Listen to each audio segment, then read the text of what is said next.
పరిశుద్ధాత్మ దేవుడవైన నీవు మాతో సూటిగా స్పష్టముగా మాట్లాడండి నాయన. ఇక్కడ నిలవబడినది మేము కాదు, కానీ అయ్యా తండ్రి, అయ్యా నీవు మమ్మల్ని ఎన్నుకున్న విధానమును బట్టి నాయన మేము ఇక్కడ నిలవబడి ఉండగా కేవలము నీ ముఖాంతరంలో నుండి నీవు మమ్మల్ని మాట్లాడి అయ్యా మాతో నీవు మాట్లాడి దర్శించి నాయన మా అందరి హృదయాలను మీరు తెరవ చేయండి నాయన. ఇటువంటి గలిబిలి ఆత్మకు కానీ భ్రమపరచు ఆత్మకు కానీ నాయన అయ్యా తండ్రి నాయన ఇక్కడ తావు లేకుండా నాయన ప్రతి బిడ్డ యొక్క హృదయాన్ని మీ స్వాధీనంలో ఉంచుకోనాయన. ప్రతి బిడ్డను నీ యొక్క ఆధీనంలోనికి మీరు తీసుకోనండి ప్రభువా. అయ్యా ఏకాగ్రత కలిగి తండ్రి నీ వాక్యంలో ఉన్నటువంటి విషయాలను మేము ధ్యానం చేసుకోగలిగినటువంటి కృపను అనుగ్రహించి మహిమ పొందమని అయ్యా ఈ యొక్క నాయన తండ్రి సమయాన్ని ప్రభా నీ హస్తాలకు అప్పచెప్పుకుంటున్నాం నాయన. మమ్మల్ని మేము నీ హస్తాలకు అప్పచెప్పుకుంటూ మీరే సమస్త మహిమ ఘనత ప్రభావాలు పొందుకొనమని మనములన్నీ యేసు పరిశుద్ధ ఘననామంలో అడిగి వేడుకొని చూన్నాము తండ్రి, ఆమెన్. మన వాక్య భాగం మత్తయి సువార్త 20వ అధ్యాయం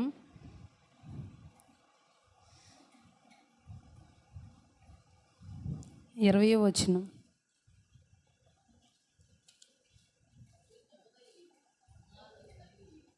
చదవండి.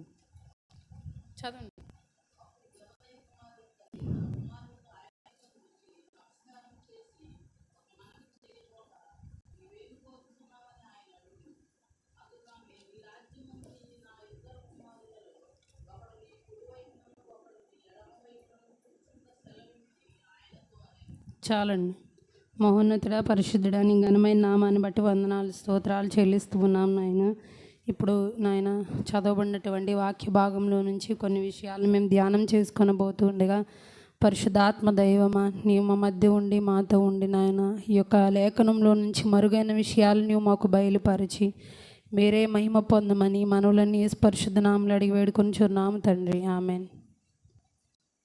అప్పుడు జబదయి కుమారుల తల్లి తన కుమారులతో ఆయన యొద్దకు వచ్చి నమస్కారం చేసి ఈ యొక్క మనవి చేయబోగా నీవేమి కోరుకొంచున్నావని ఆయన అడిగాను. అందుకామె నీ రాజ్యమందు ఈ నా ఇద్దరు కుమారులలో ఒకడు నీ కుడివైపునకును ఒకడు నీ ఎడమ వైపునకును కూర్చుండా సెలవిమ్మని ఆయనతో అనెను. ఈ జబదయి కుమారులు ఎవరు?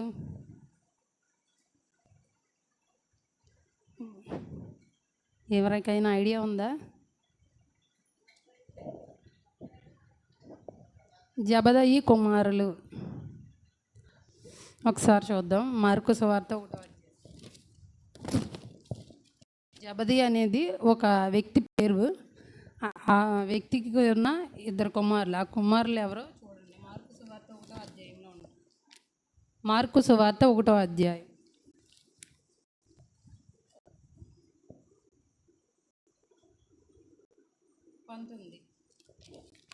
19. ఆయన ఇంకా కొంత దూరము వెళ్ళి జబదయి కుమారుడగు యాకోబును అతని సహోదరుడగు యోహానును చూచెను. వారు దోణిలో ఉండి తమ వలలు బాగు చేసుకొనుచుండిరి. వెంటనే ఆయన వారిని పిలువగా వారు తమ తండ్రి అయిన జబదయిని దోణిలో జీతగాండ్ర వద్ద విడిచిపెట్టి ఆయనను వెంబడించిరి. యేసుక్రీస్తు 12 మంది శిష్యుల్లో ఈ యొక్క జబదయి కుమారులు ఇద్దరు ఎవరు? యాకోబు, యోహాను. ఇద్దరు జబదయి కుమారులు అనమాట. జబదయి కుమారుల తల్లి అని రాయబడింది అక్కడ. ఇంకొక మార్కు సువార్తలో మత్తయి సువార్తలో జబదయి కుమారుల తల్లి అని రాయబడింది. మార్కు సువార్త లాస్ట్లో చూస్తాం మనం 15వ అధ్యాయంలో. అక్కడ ఎలా ఉందంటే సలోమి అని అక్కడ రాయబడింది అనమాట ఆమె పేరుని. ఇక్కడేమో జబదయి కుమారుల తల్లి భర్త పేరుతో ఇక్కడ రాయడం జరిగింది. అక్కడేమో సలోమి అని ఉంటుంది అనమాట. జబదయి కుమారులు ఈ యొక్క యాకోబు యోహానుల తల్లి. జబదయి కుమారులు అంటే యాకోబు, యోహాను. యేసుక్రీస్తు 12 మంది శిష్యుల్లో ఇద్దరు శిష్యులు జబదయి కుమారులు అనమాట. అయితే ఇక్కడ మనం చూసినప్పుడు ఏంటంటే వీళ్ళు ఏం వృత్తి? సముద్రం దోణిలో వెళ్తూ సముద్రంలో వలలు వేసుకుని చేపలు పట్టే వృత్తి. చేపలు పట్టడమే కాదు, వాళ్ళ దగ్గర కొంతమంది జీతగాండ్రు కూడా ఉన్నారు. అంటే వాళ్ళకి మంచి స్థితే ఉన్నది. చేపలు పట్టడం అంటే మామూలు కొంతమంది చిన్న చిన్నగా ఉంటారు, అట్లా కాదు, వీళ్ళకి మంచి స్థితే ఉంది. వీళ్ళ దగ్గర జీతగాళ్ళు కూడా ఉన్నారు. వీళ్ళు ఉన్నతమైన స్థితిలోనే ఉన్నట్లుగా మనం ఇక్కడ చూడగలం. ఎందుకంటే కొంతమంది జీతగాండ్రు కూడా పెట్టుకునే స్థితి వీళ్ళకు ఉంది. అయితే వీళ్ళని యేసుక్రీస్తు పిలిచినప్పుడు వెంటనే అంత స్థితి ఉంది. వీళ్ళని పిలిచినప్పుడు వాళ్ళు మాకు ఇంత ఆస్తి ఉంది, లేకపోతే మా తండ్రి ఉన్నాడు, ఇది మేమిద్దరం వస్తే ఎలా అన్నాళ్ళు అక్కడ అన్నట్లుగా మనం చూడలేదన్నమాట. మీరు రండి నా వెంబడి అనగానే వాళ్ళిద్దరు కూడా వెళ్ళిపోయారు. యాకోబు యోహాను ఇద్దరు వెళ్ళిపోయారు చక్కగా. ఇంకొక మారు మాట్లాడుకోకుండా వాళ్ళ తండ్రిని జీతగాండ్ర దగ్గర వదిలిపెట్టి ఆ దోణులన్నిటిని అక్కడ విడిచిపెట్టేసి దేవుని వెంబడించుకుంటూ వెళ్ళిపోయారనమాట. అదే అయితే మనం చదువుకున్న వాక్య భాగం మత్తయి సువార్త 20 అధ్యాయం కదా. ఇక్కడ అంతకుముందు జరిగిన సందర్భం ఏంటయ్యా అంటే, ఈ తల్లి వచ్చి తన కుమారులను వెంట పెట్టుకుని యేసు ప్రభు దగ్గరికి వచ్చి ఆయనకి నమస్కారం చేసి వచ్చినప్పుడు యేసు ప్రభు ఏమంటున్నాడంటే, నీకేం కావాలని నువ్వు కోరుకుంటున్నావు అని ఆ తల్లిని అడిగినప్పుడు, నాకేం వద్దు కానీ నీ రాజ్యంలో ఒక కుమారుడు కుడివైపున, ఇంకో కుమారుడు ఎడం వైపున, 2 స్థానాలు నా కుమారులకి ఇవ్వు నాయన. అక్కడ దేవుని రాజ్యంలో తన కుమారులకి స్థానాన్ని కోరుకుందనమాట. అంతకుముందు 20 అధ్యాయంలో జరిగిన సందర్భాలు ఏంటయ్యా అంటే, యేసుక్రీస్తు పరలోక రాజ్యం గురించి, దాని మర్మాల గురించి అన్నీ కూడా బోధిస్తూ వచ్చారనమాట. ఇవన్నీ విన్న ఈ తల్లి అంటే దేవుని యొక్క రాజ్యం అనేది ఒకటి ఉంది, పరలోక రాజ్యం అనేది నిశ్చయంగా ఉంది. ఈ లోకంలో మనం ఏ స్థానాన్ని సంపాదించుకున్నా అది అశాశ్వతమైనది. పరలోక రాజ్యంలో మనకున్న స్థానమే శాశ్వతమైనదని ఆ యొక్క సంగతులన్నీ విన్న యేసుప్రభు దగ్గర నుంచి ఆ సంగతులన్నీ విన్న ఆ తల్లికి చక్కటి అవగాహన అనేది కలిగిందనమాట. ఆ తల్లికి కలగబట్టి ఆ కుమారులిద్దరిని వెంట పెట్టుకుని వచ్చి ఏం చేసింది, నీ రాజ్యంలో చక్కగా నమ్మింది, అవగాహన ఏర్పరచుకుంది. చక్కగా దేవుని రాజ్యం అనేది ఒకటి ఉంది, ఆ రాజ్యంలోనే శాశ్వతమైన స్థానం ఎవరికైనా. ఈ లోకం అనేది అశాశ్వతము, ఆ లోకమే శాశ్వతమైనదని ఆవిడ చక్కగా నమ్మింది, విశ్వసించింది. తన కుమారులిద్దరిని ముందు ఆవిడ కోరుకుంటున్న కోరిక అది సామాన్యమైనదా అసామాన్యమైనదా అని ఆవిడ ఏమీ అనుకోలేదు. కానీ ముందు పరలోక రాజ్యంలో నా కుమారులకి స్థానం కావాలి అని చక్కటి అవగాహనతో దేవుని దగ్గరికి వచ్చి కోరుకుందనమాట. అయితే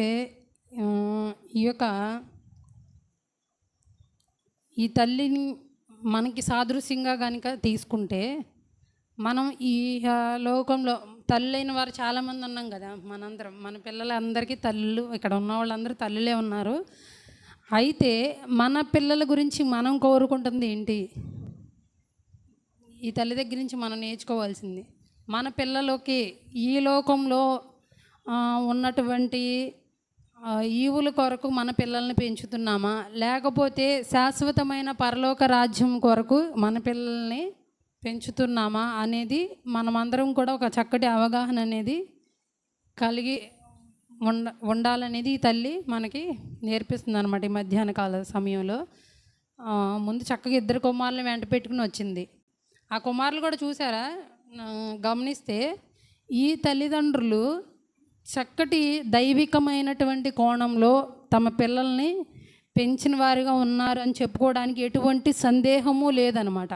గట్టిగా మనం చెప్పుకోవచ్చు. ఏంటయ్యా అంటే, ఈ జబదయి భార్య కానీ దేవునిలో స్థిరమైనటువంటి వారిగా ఉన్నారు.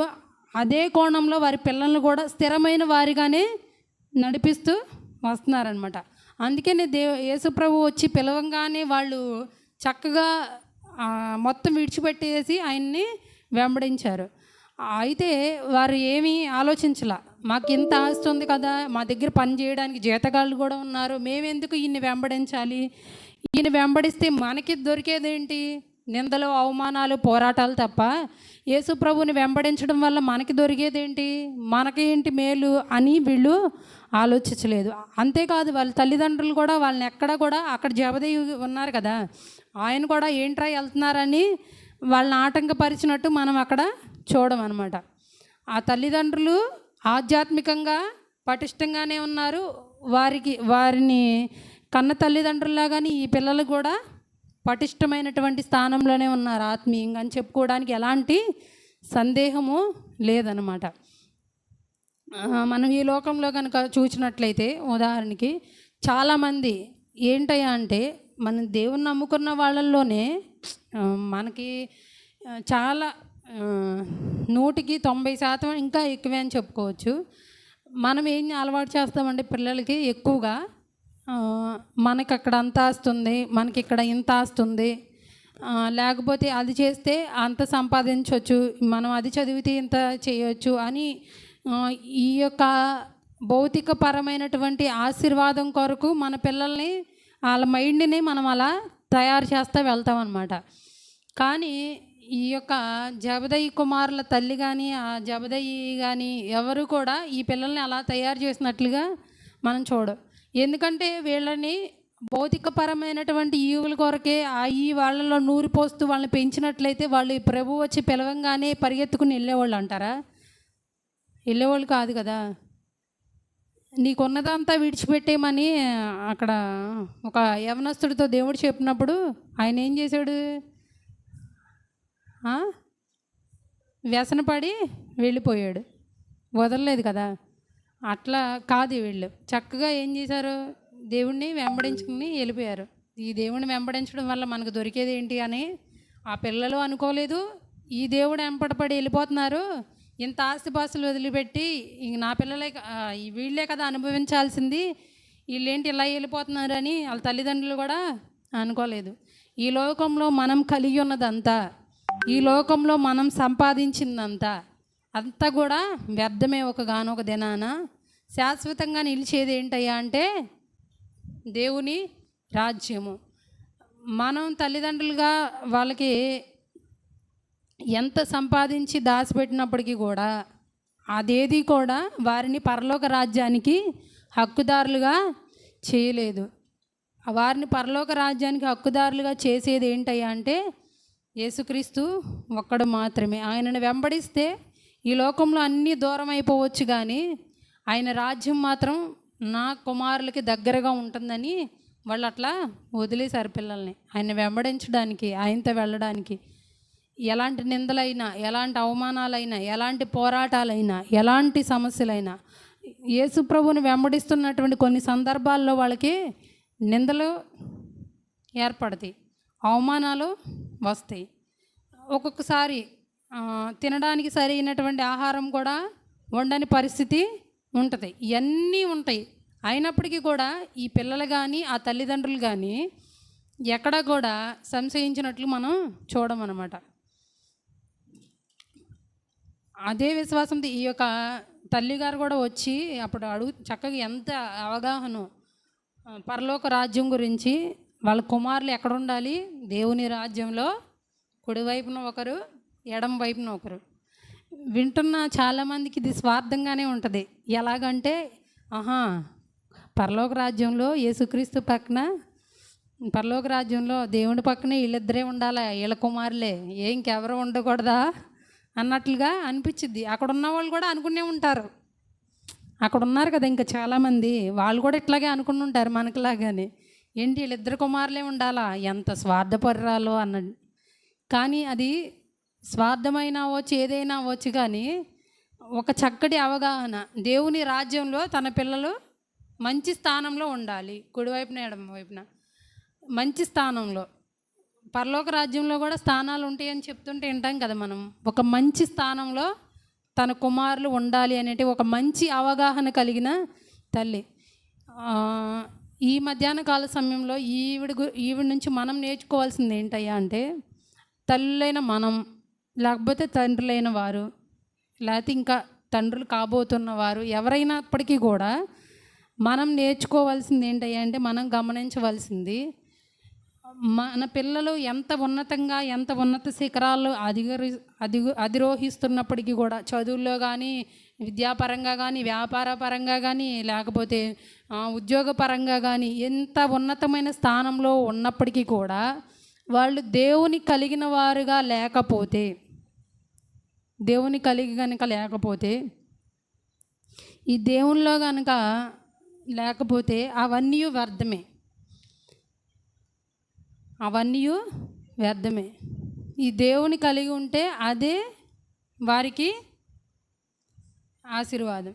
ఎలాగయ్యా అంటే, ఈ లోకంలో ఉన్నవన్నీ ఒకగానొక రోజున అన్నీ కూడా గతించిపోతాయి. ఇప్పుడు చూస్తున్నారు కదా, ఎవరైనా బాగా ఉన్నవాళ్ళు అయినా కానీ ఎవరైనా చనిపోయినప్పుడు వాళ్ళు ఏమైనా తీసుకెళ్తున్నారు వెనకాల? తీసుకెళ్ళట్లేదుగా.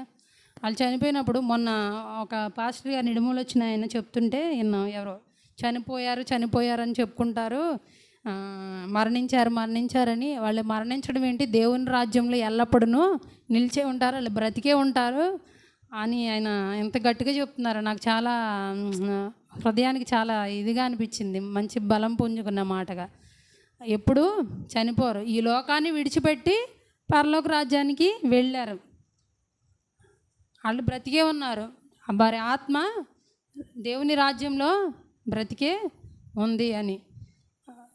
యుగ యుగాలు జీవించేటువంటి ఆ యొక్క నిత్య జీవం అనేది మనం నిత్యము జీవించి ఉండడం నిత్య జీవం అనేది.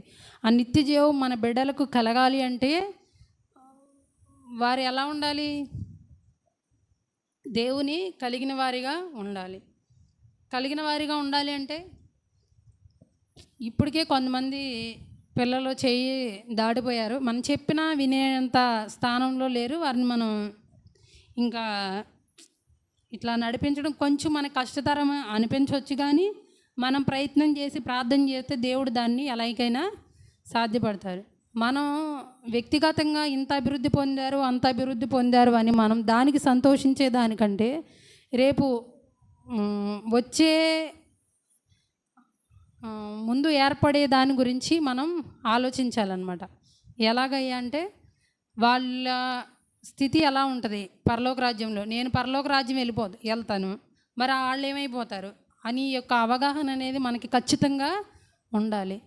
ఇప్పుడు మన చిన్నపిల్లలే కదా అని మన పిల్లల్ని పొరపాటున మనము ఇప్పుడు వదిలేయకూడదు. ఎందుకంటే వాళ్ళు మన చేతిలోనే ఉన్నారు. ఇప్పుడు కొంచెం పెద్ద అయ్యారనుకోండి, వాళ్ళు మన చేతిలో ఉండరు, మనం ఏది చెప్పినా వాళ్ళు వినరు. ఇప్పటికే చిన్నపిల్లలే వినట్లేదు అనుకోండి, కానీ ఇప్పుడు మనం గట్టిగా పట్టుకున్నట్లేదు.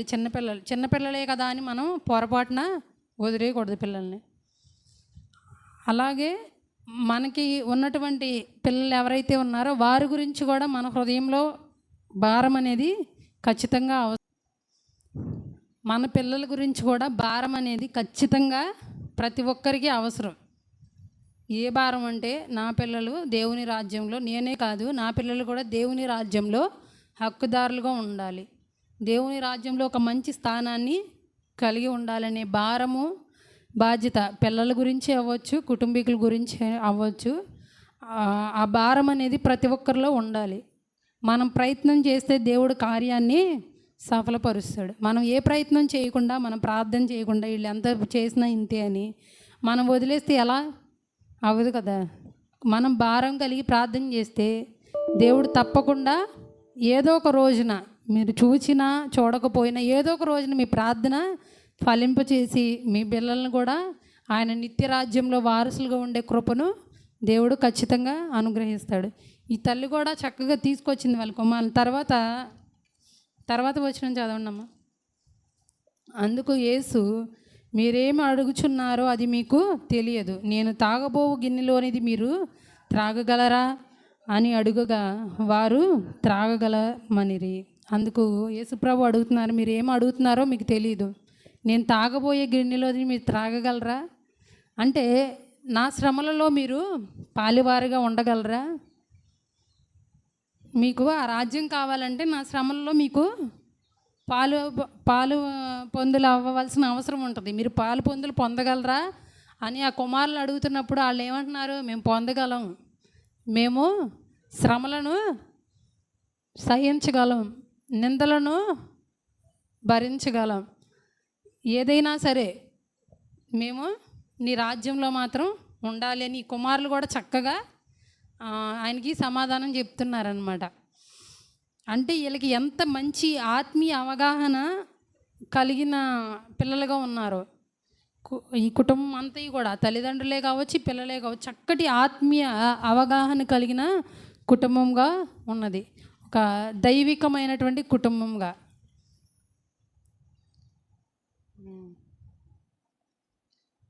ఆయన, మీరు నా గిన్నెలోనిది తాగుదురు కానీ నా కుడివైపునను నా ఎడమ వైపునను కూర్చుండనిచ్చుట నా వశమున లేదు. నా తండ్రి చేత ఎవరికి సిద్ధపరచబడునో వారికి అది దొరుకునని చెప్పాను.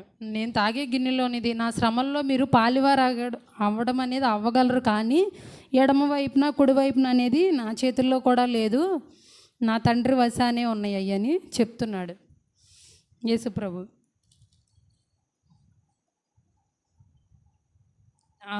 తర్వాత చూడండి వచనం 24. తక్కిన 10 మంది శిష్యులు ఈ మాట విని ఆ ఇద్దరు సహోదరుల మీద కోపపడిరి. తక్కిన వారందరూ 12 మంది కదా వీళ్ళిద్దరు, ఆ 10 మంది ఈ మాటలు విని కోపం తెచ్చుకున్నారంట.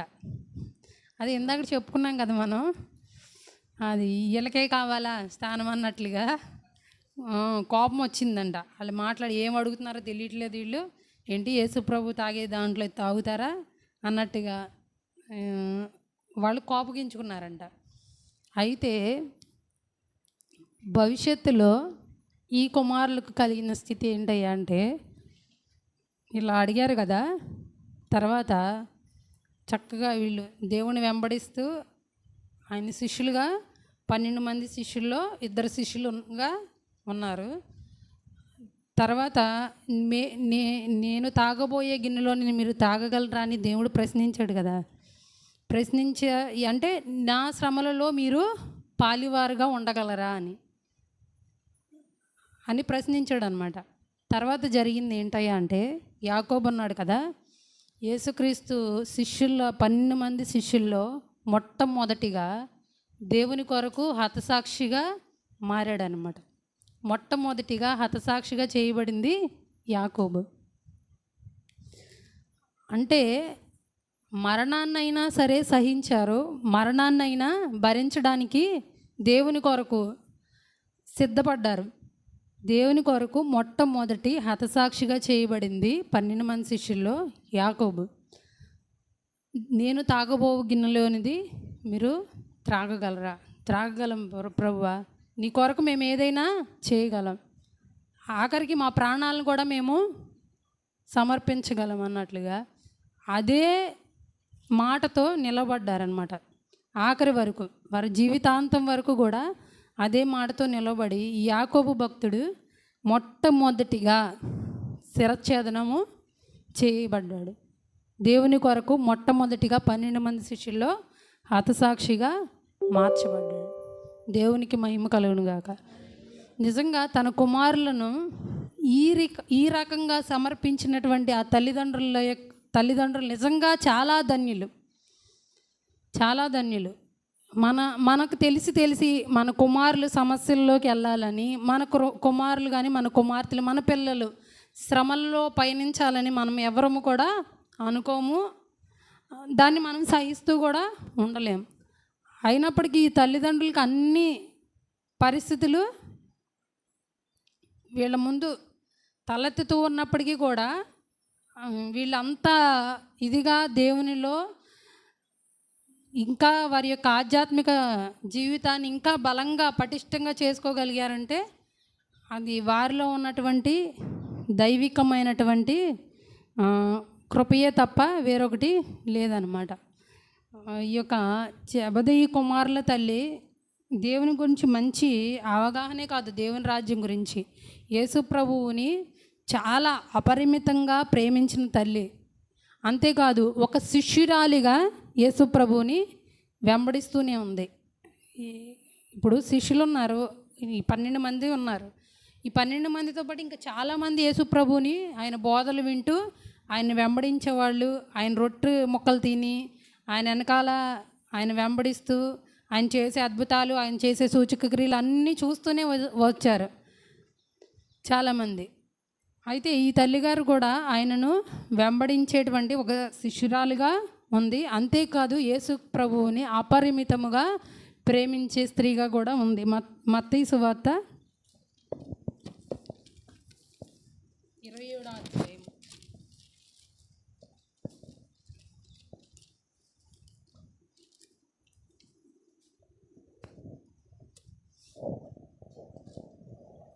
27:55.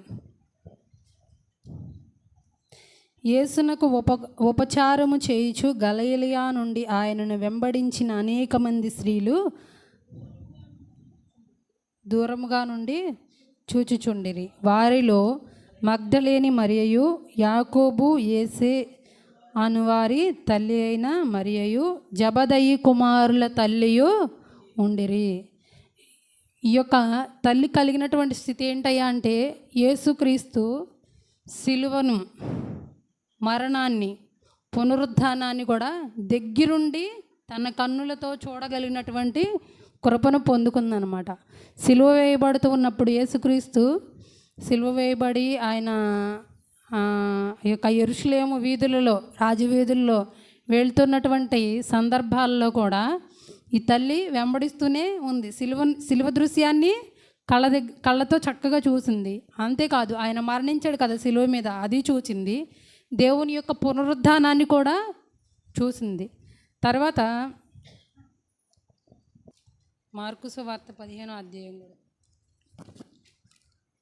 40. వారిలో మగ్దలేని మరియు చిన్న యాకోబు యేసే అను వారి తల్లి అయిన మరియు సలోమియు ఉండిరి. అది ఎక్కడంటే యేసు ప్రభు సిలువ వేయబడిన సందర్భంలో. ఇందాక మన జబదయి కుమారుల తల్లి అని ఉంది అక్కడ, ఇక్కడేమో సలోమి. ఇక్కడ పేరు రాశారు, అక్కడేమో జబదయి కుమారుల అని రాశారు అనమాట. అది ఇంకా 16వ అధ్యాయం చూద్దాము. విశ్రాంతి దినము గడిచిపోగానే మగ్దలేని మరియు యాకోబు తల్లి అయిన మరియు సలోమియు వచ్చి ఆయనకు పూయవలెనని సుగంధ ద్రవ్యములు కొనిరి. దేవుని అపరిమితంగా యేసుక్రీస్తు శిష్యురాలుగా ఉంది. దేవునికి తన పిల్లలను అంకితం చేసింది, దేవుని యొక్క పరిచర్యకు అంకితం చేసిన తల్లిగాను ఉంది. అదేవిధంగా యేసు ప్రభువుని అపరిమితంగా ప్రేమించినటువంటి స్త్రీగాను ఉంది. ఇంకోటి ఏంటయ్యా అంటే, యేసుక్రీస్తు కొరకు తన యొక్క ద్రవ్యాన్ని కూడా ఖర్చు చేసినటువంటి సందర్భం ఇక్కడ చూడగలం అనమాట. సుగంధ ద్రవ్యాలు కొని తీసుకొచ్చారనమాట. ఎవరు? మగ్దలేని మరియు యాకోబు తల్లి అయిన మరియు సలోమియు యేసుక్రీస్తుకి ఆ యొక్క పూయడానికి సుగంధ ద్రవ్యాలు కొనుక్కుని తీసుకొచ్చారంట. దేవుని కొరకు తన ద్రవ్యాన్ని కూడా ఖర్చు చేస్తుందన్నమాట. తన పిల్లల్ని ఖర్చు చేయడం కాకుండా తన ద్రవ్యాన్ని ఖర్చు చేసింది. అంతే కదా, దేవుని కొరకు తన పిల్లలని ఖర్చు చేసింది అనే మాట చెప్పుకోవడానికి ఎటువంటి సందేహం లేదనమాట. మనం ఏదైనా ఖర్చు చేస్తాం దేవుని కొరకు, ఏదైనా ఒక కుర్చీనో లేకపోతే ఒక చాపో ఏదైనా ఖర్చు చేసుకుంటాం. కానీ ఈవిడ అలా కాదు, తన పిల్లల్నే ఖర్చు చేసేసింది దేవుని కొరకు. తన పిల్లల్నే ఇచ్చేసింది అనమాట. వస్తువు ఇవ్వడమో వాహనం ఇవ్వడమో కాదు, దేవుని కొరకు తన పిల్లల్ని అంకితం చేసేసింది. అంతటితోనే ఊరుకోలే, ఈవిడ కూడా దేవుణ్ణి వెంబడిస్తూనే ఉంది, దేవుణ్ణి ప్రేమిస్తూనే ఉంది. దేవుని కొరకు తన ద్రవ్యాన్ని ఖర్చు పెట్టింది. దేవుని కొరకు తను ఏదైతే చేయగలదో అంతా చేసింది. తన పిల్లలు కూడా ఎలా ఉండాలని కోరుకుంది? దేవుని రాజ్యంలో ఉన్నతమైన స్థానంలో, అటు ఏదో ఒక స్థానంలో కాదు, ఉన్నతమైన స్థానం. దేవుని రాజ్యంలో కూడా, పరలోక రాజ్యంలో కూడా పూరి గుడిసెలు ఉంటాయంట. కొంతమంది చెప్తారు కదా దర్శనాలు చూసి వచ్చామని. పూరి గుడిసెలు, మామూలు బిల్డింగ్లు, బంగారు బిల్డింగ్లు, బంగారంతోనే చేస్తారనుకోండి. మొత్తం చిన్నవి, పెద్దవి, ఇంకా పెద్ద భవనాలు, అట్లా ఒక ఉన్నతమైన స్థానం. ఈ మధ్యాహ్న కాల సమయంలో మన అందరికీ కలగవలసిన ప్రశ్న మన హృదయంలో, మన పిల్లలు ఏ స్థానంలో ఉండాలి? దేవుని రాజ్యంలో మనం ఏ స్థానంలో ఉండాలని మనం కోరుకుంటున్నాం? ఎవరికి వారమే వ్యక్తిగతంగా మన హృదయంలో ప్రశ్న వేసుకుందాం.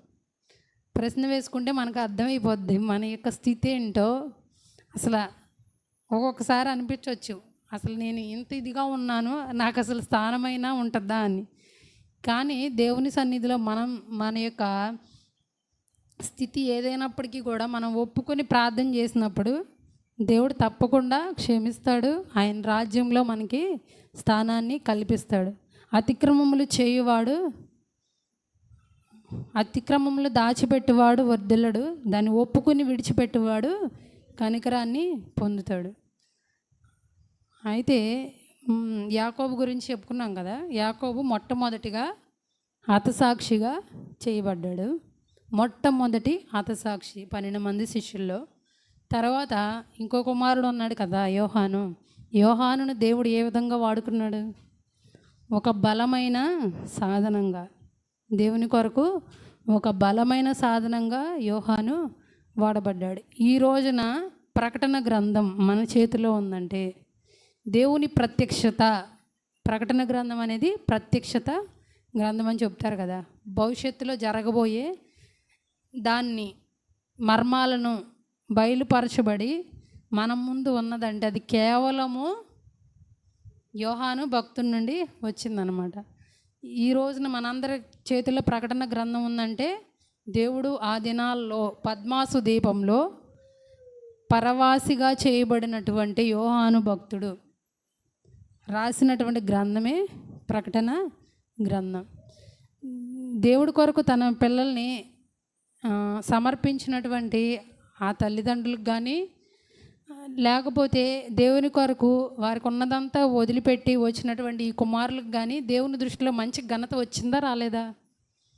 ఖచ్చితంగా వచ్చింది, ఎలాంటి సందేహము లేదు. ఎలాగంటే ఈ లోకంలో ఒకవేళ వారికి ఉన్నటువంటి ఆస్తిపాస్తులను బట్టి కానీ, వారికి ఉన్న ధనాన్ని బట్టి కానీ, ఒకవేళ యేసు ప్రభువుని వెంబడించడానికి ఇష్టపడకుండా వెనుతిరిగి వెళ్ళిపోయిన పరిస్థితులు కానీ వారి జీవితాల్లో ఉంటే, ఒకవేళ వారి తల్లిదండ్రులు కానీ వారిని ప్రేరేపించి ఏంట్రా మనకి ఎంత ఉంది, మనం ఎందుకు ఆయన్ని వెంబడించాలి, వచ్చేయండి అని వీళ్ళు బలవంతం చేసిన ఈ దినాల్లో మనం యాకోబు గురించి యోహాను గురించి ఇంత ఇదిగా చెప్పుకుని ఉండకపోయేవారమేమో. ఆ యవనస్తుడి గురించి మనం ఏమైనా చెప్పుకుంటామా?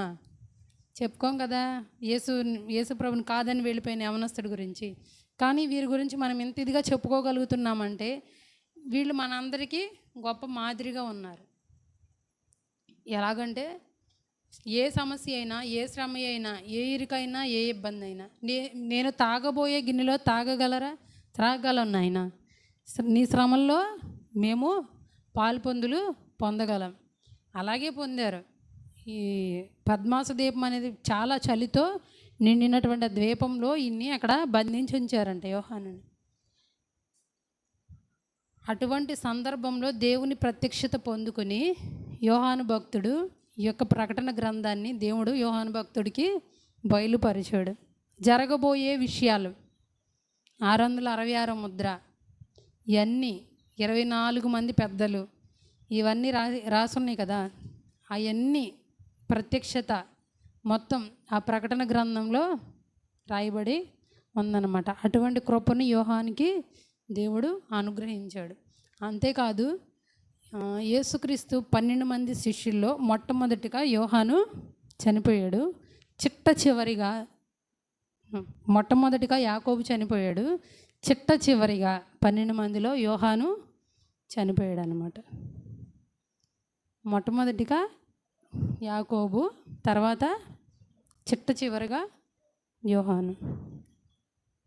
అంటే వీరు ఎలాంటి సమస్యలైనా, వారి జీవితాల్లో నిందలైనా పోరాటాలైనా, యేసు ప్రభువుని వెంబడిస్తున్నటువంటి తరుణంలో, ఆయన వెంట వెళ్తున్నటువంటి తరుణంలో ఎలాంటి సమస్యలైనా వారు ఎదుర్కోవడానికి సిద్ధపడ్డారు. కానీ వెనక్కి తిరిగే ప్రయత్నం ఎక్కడా కూడా చేయలేదు.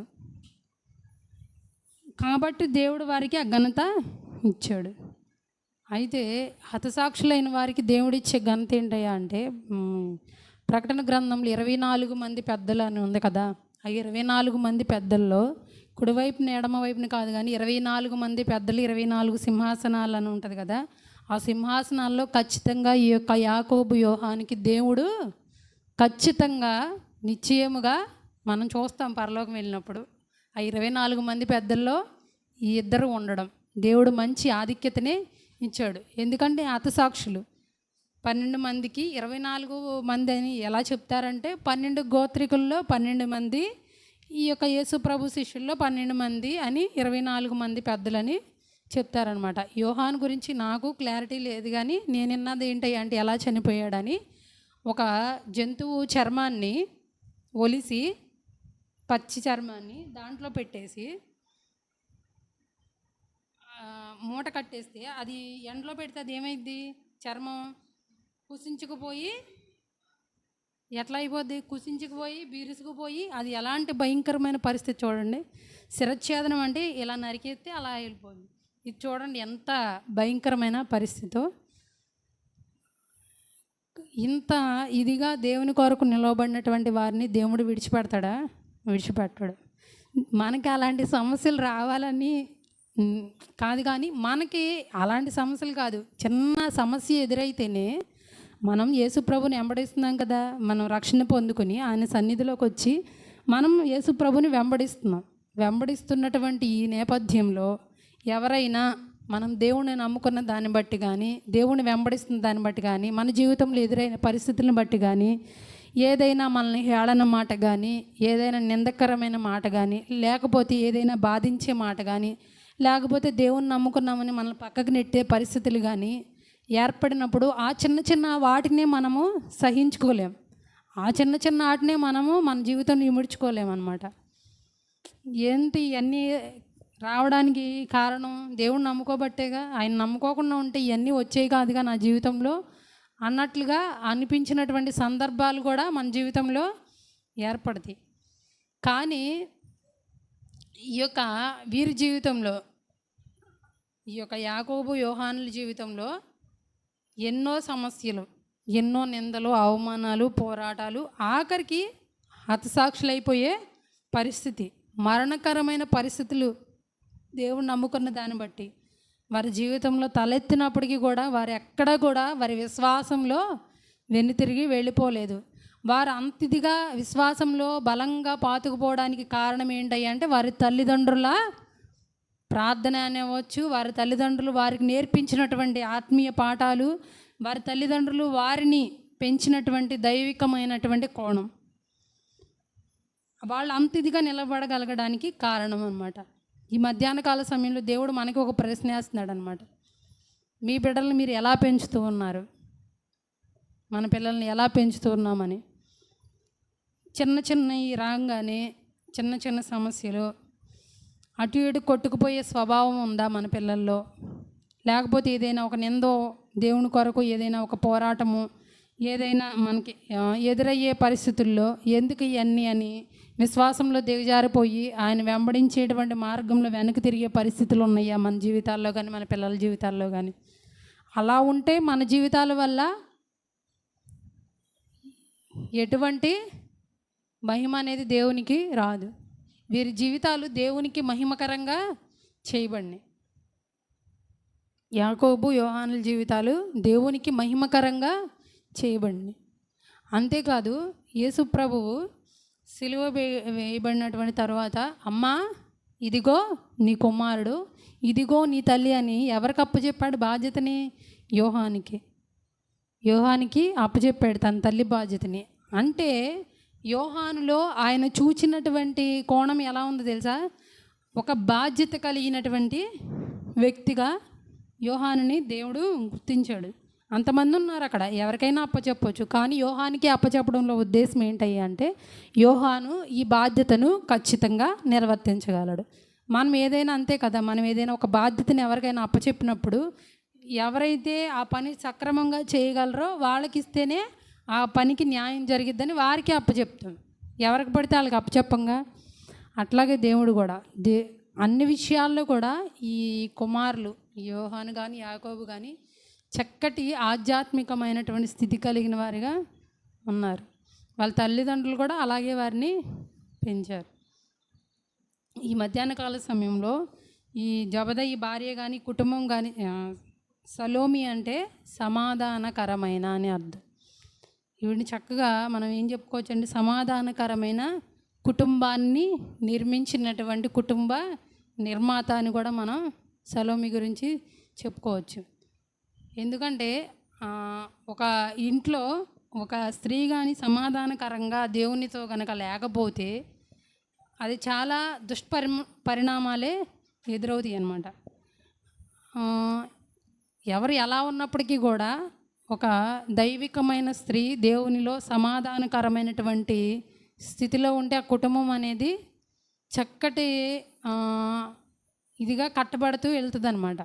ఎందుకంటే దేవుడు జ్ఞానం ఇస్తాడు.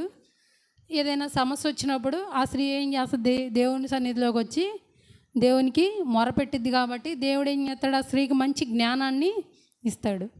అలా కాకుండా సమస్యల్లోని మనకు వచ్చినటువంటి దానిలో దేవునితో సమాధానకరంగా మనం లేకుండా మన హృదయంలో అసమాధానాన్ని కనుక ఏర్పరచుకుని మనం దీని వైపుకి అట్లా పరిగెత్తుకుంటూ వెళ్ళామనుకోండి, అంతా గందరగోళమే. దేవుని సన్నిధిలో కనిపెడితే కనుక దేవుడు మనకి మంచి సమాధానాన్ని, మంచి జవాబునిస్తాడు మనకి ఎదురైనటువంటి సమస్యలో. లేకపోతే మన భర్త జీవితంలోనే, పిల్లల జీవితంలోనే ఏదైనా ఒక సమస్య వచ్చిందనుకోండి, దేవుని సన్నిధిలోకి వచ్చి సమాధానకరంగా ఆయనతో మనం ఏం చెప్పాలో అదంతా చెప్పుకుని ప్రార్థన చేసి మనం వెళ్ళినప్పుడు దేవుడు ఒక మంచి నిర్ణయాన్ని ఇస్తాడు. వెళ్ళి దాన్ని మనం అమలు చేసినప్పుడు ఖచ్చితంగా అక్కడ ఆ కార్యం అనేది జరిగిద్ది. ఆ గందరగోళ పరిస్థితులు అనేవి జరగకోకుండా ఆగుతాయి అన్నమాట. ఈ కుటుంబం అంతా కూడా దేవుని కొరకు వాడబడిన కుటుంబం, దేవుని కొరకు నిలవబడినటువంటి కుటుంబం, దేవునికి ఒక మంచి దేవుని నామానికి మహిమను తీసుకొచ్చినటువంటి కుటుంబం అని చెప్పుకోవడంలో ఎలాంటి సందేహం లేదు. తన వారి ముందే మరి కుమారుడైనటువంటి యాకోబు హతసాక్షిగా చేయబడడం ఏ తల్లిదండ్రులైనా ఓర్వక తగినటువంటి స్థితి.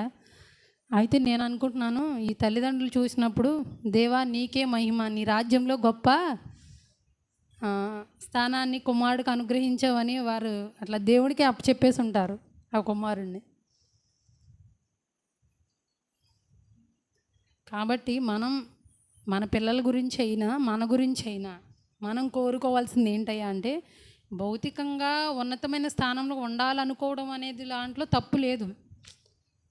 ఇదే లోకం అన్నట్లుగా వారిని పెంచకూడదు, ఇదే లోకం అన్నట్లుగా మనము జీవించకూడదు.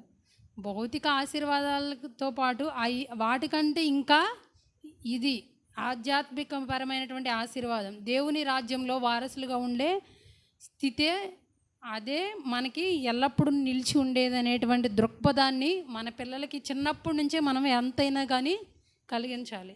చిన్నప్పటి నుంచి ఆ యొక్క మనసును వారికి కలిగించామనుకోండి, వాళ్ళు పెద్ద అయినప్పుడు ఎటువంటి పరిస్థితులు వారి జీవితాల్లో, ఎటువంటి శోధనలు యవనస్తులుగా ఉన్నప్పుడు, ఎటువంటి శోధనలు వారి కళ్ళ ముందు ఎదురైనప్పటికీ కూడా వారు దాన్ని చూడడానికి, వాటిని తాకడానికి కూడా ఇష్టపడరు. ఆ విధంగా మన పిల్లలను మనం దైవికంగా పెంచగలిగినటువంటి బాధ్యతను దేవుడు మన చేతుల్లోనే పెట్టాడు. అంతేకాదు మంచి స్థానంలో, ఉన్నతమైన స్థానంలో, పరలోకంలో మంచి స్థానంలో, ఉన్నతమైన స్థానంలో ఉండాలి అని అంటే మనం తల్లిదండ్రులుగా మన వంతు ప్రయత్నాన్ని మనము చేయాలి అని ఈ యొక్క జవదయి భార్య మనకి తెలియపరుస్తుందన్నమాట. ఈ మధ్యాహ్న కాల సమయంలో మనం ఎలా ఉన్నాము అని మన గురించి మనం ప్రశ్న వేసుకుంటూ ఆయన సన్నిధిలో మనం ఒక 2 నిమిషాలు ప్రార్థన చేద్దాం. మన ఆలోచనలు, మన యొక్క చూపు అంతా ఈ లోక సంబంధమైనటువంటి ఆశీర్వాదాల కొరకు తాపత్రయపడుతుందా, లేకపోతే దేవుని వైపుకుని, దేవుని సంగతుల వైపుకుని మన యొక్క చూపు కానీ మన యొక్క ఆలోచనలు కానీ పరుగులుడుతున్నాయా? మనల్ని మనం ఎవరికి వారమే ప్రశ్న వేసుకుని ఆయన సన్నిధిలో మనం మొరపెడదాం. ఒకవేళ ఇప్పటి వరకు ఇలాంటి ఆలోచన కనుక మనలో లేకపోతే, ఇప్పుడే దేవుడు ఒకవేళ ఈ ఆలోచన మనకి ఇచ్చినట్లయితే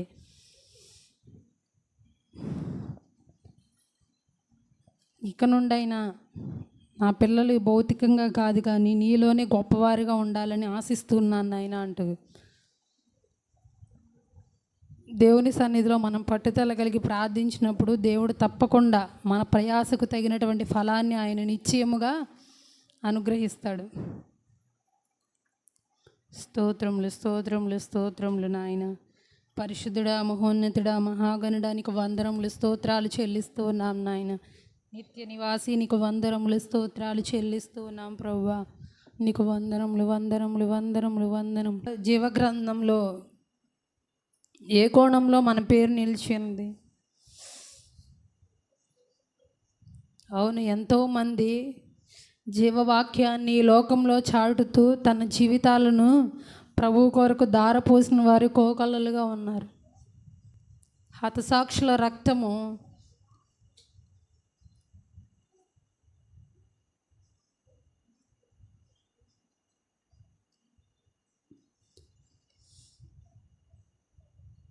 మనందరికీ కూడా గొప్ప ధైర్యాన్ని అనేది చూపుతుంది.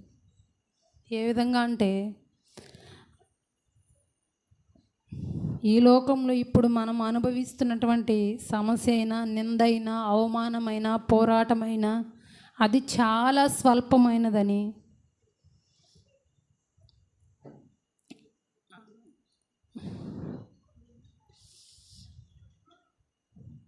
ఈ మధ్యాహ్నకాల సమయంలో దేవాది దేవుడు మనతో మాట్లాడుతూ ఉన్నాడు.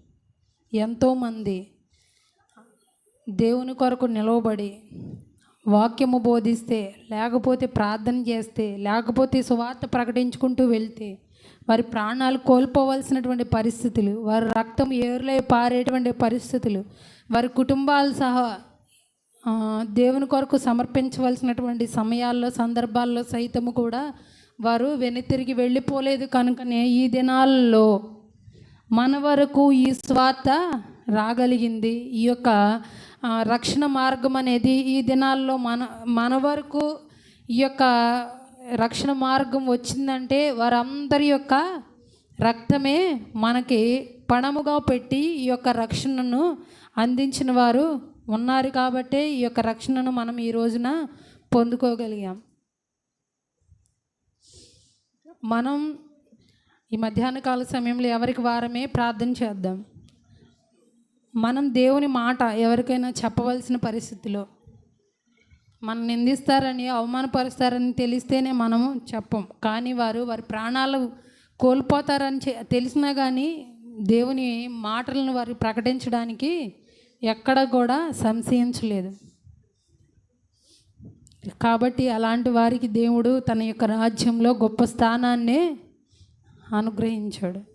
దేవుని రాజ్యంలో మనం గొప్పవారుగా, గొప్ప స్థానాన్ని కలిగిన వారిగా ఉండాలి అంటే మన జీవితాలను ఆయనకి అంకితం చేసేవారిగా ఉండాలి.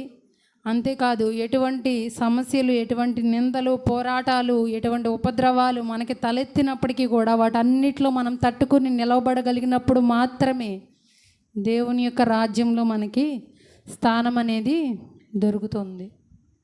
అటువంటి కృపాధన్యతను దేవాది దేవుడు మనకిని అనుగ్రహించులాగున మనం అందరము కూడా అట్టి ధైర్యము కొరకు, అట్టి ఆత్మ కొరకు, అట్టి పరిశుద్ధాత్మ నడిపింపు కొరకు మనం అందరము కూడా ఆయన సన్నిధిలో ప్రార్థన చేద్దాం. మనకు అలాంటి ఆత్మ కావాలన్నా, అలాంటి నడిపింపు కావాలన్నా దేవుడి యొక్క పరిశుద్ధాత్మ సహాయం అనేది మనకి ఎంతైనా అవసరం. స్తోత్రములు నాయన, స్తోత్రములు స్తోత్రములు స్తోత్రములు చెల్లిస్తాం. ఆమేన్.